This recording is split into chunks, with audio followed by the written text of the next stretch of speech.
Bonjour, bienvenue dans cette nouvelle vidéo d'apprentissage du logiciel EBP PGI version 8.0. Nous allons aborder la connaissance du module de paye. Pour cela, nous allons aller ici dans l'onglet Paye et cliquer. Voilà, nous arrivons donc sur le module de paye. Nous voyons apparaître l'écran de démarrage. Beaucoup de travaux vont se situer sur cet écran de démarrage. Premier travail que nous pouvons faire, c'est de cliquer sur Salariés pour voir la liste des salariés de l'entreprise. Cette entreprise donc emploie, on le voit ici en bas, 22 salariés. Donc si nous avions à visualiser la fiche d'un salarié, il suffirait de cliquer dans le numéro du salarié. Là j'ai pris le premier salarié. Voilà, il s'agit de Monsieur Akar Abdel. Donc nous voyons les différentes informations de son identité, son état civil, sa situation familiale. En cliquant sur l'onglet Contrat, on verra que c'est un salarié qui est entré en 2010, qu'il est sur un contrat de travail en CDI, qu'il y a donc un certain nombre d'éléments concernant sa paye, son salaire mensuel, 1650 €, bon, etc., ses absences et autres. Donc là, je ferme. Si nous avions à ajouter un nouveau salarié, il suffirait de cliquer sur Ajouter, et là nous aurions un écran dans lequel nous aurions à ajouter tous les éléments concernant ce nouveau salarié. Donc là aussi je ferme, donc je reviens sur mon écran de démarrage. Nous pouvons ici, grâce à cet écran, sélectionner directement l'onglet Paye pour vérifier les bulletins de paye, voire les créer, mais nous verrons qu'il y a un autre endroit. Je reviens en arrière. Nous pouvons aussi travailler sur les virements de salaire. Établissement, si je clique, vous allez vous rendre compte que je pourrais ajouter un deuxième établissement. Là, on est sur Ionequitable, mais imaginons que Ionequitable est un établissement secondaire, on pourrait l'ajouter. Clôture périodique, ça veut dire qu'une fois le mois de janvier passé, par exemple, il va falloir le clôturer pour passer au mois de février. Bon, ça c'est l'assistance online. C'est tableau de bord, c'est tout simplement des données statistiques. On voit ici la répartition en âge des salariés de l'entreprise, leur ancienneté. On pourrait donc avoir d'autres éléments qui apparaissent de façon graphique. Donc, je reviens en arrière. Et puis veille sociale, là aussi c'est un lien avec le créateur du logiciel qui nous permet d'avoir des données à jour régulièrement. Alors, si on regarde la barre de menu en haut, on s'aperçoit qu'on a toujours salarié. On peut aller dans salarié, donc on peut déterminer les salariés présents ou absents, créer des familles de salariés, créer des contrats de travail. On peut ici aussi créer des documents administratifs, gérer la saisie des congés payés, des absences. Prenons un exemple, si je clique ici sur absence et congés payés, je sélectionne mon salarié. Je peux donc par exemple ici sélectionner uniquement Akar, et je pourrais donc indiquer la période d'absence, c'est-à-dire qu'il est parti du temps de tel jour à tel jour, et sélectionner ici le motif de son absence, si c'est une formation, un congé payé ou autre. Et le décompte serait automatiquement créé par le logiciel. Donc là je ferme. Je reviens donc ici, les acomptes c'est la même chose, je pourrais saisir les acomptes que pourraient me demander les salariés, et puis dans la partie impression, je peux imprimer des fiches salariés, l'état des absences, l'état de la paye, par exemple un élément important en fin de mois, éditer le livre de paye ou le journal de paye, mais je peux aussi éditer les virements de salaire, donc vous voyez il y a plein de possibilités. Si je vais dans l'onglet bulletin, bon bah là je vais pouvoir soit les préparer, les bulletins, soit les créer directement. Vous voyez là, quand on aura affaire à un bulletin de salaire, on passera souvent par ce module-là. Salarié, on retrouve les mêmes éléments. Variable, on va le voir à un autre endroit.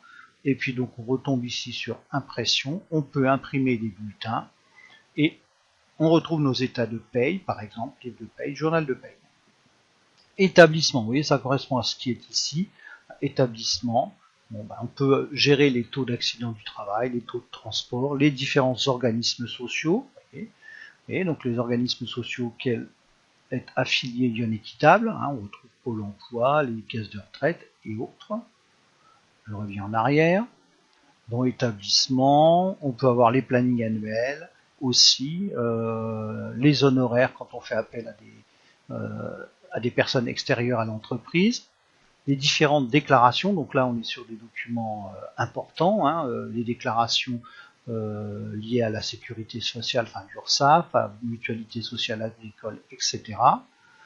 Opération. Donc là, une chose importante, c'est on retrouve notre clôture périodique, et au mois de décembre, il faudra faire une clôture annuelle pour passer à l'année suivante. On a l'autre élément important, le transfert en comptabilité. Une fois que les bulletins de paye sont réalisés, il faut transférer les écritures dans le module de comptabilité. On peut aussi donc gérer les virements de salaire, les acomptes, et puis bien entendu imprimer les transferts et autres pour en avoir une trace papier. Les paramètres de paye, deux paramètres sont importants à ne pas négliger. Par exemple, les constantes au niveau des taux.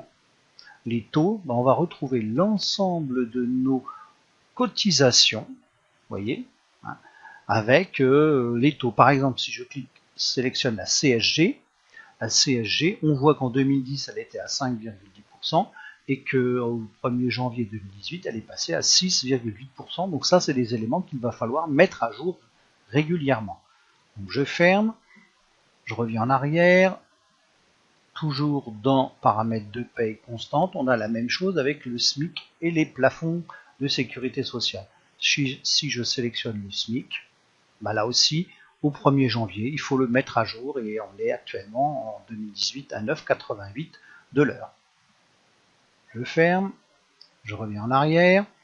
Toujours dans paramètres de paye, on a ce qu'on appelle des variables. Deux types de variables, des variables qui sont calculées par le logiciel, ou des variables à saisir. Je m'attarde un tout petit peu sur les variables à saisir, par exemple les heures supplémentaires. Les heures supplémentaires, si je sélectionne ici heures supplémentaires, vous allez voir que c'est un code, alors ce code on va en parler juste après. Et qu'ici ce sont des données à saisir tout simplement parce qu'il faut saisir le nombre d'heures supplémentaires. Hein, donc à partir de là, le logiciel ne peut pas l'inventer. Alors, je parlais des codes tout simplement parce que je vais revenir un tout petit peu en arrière.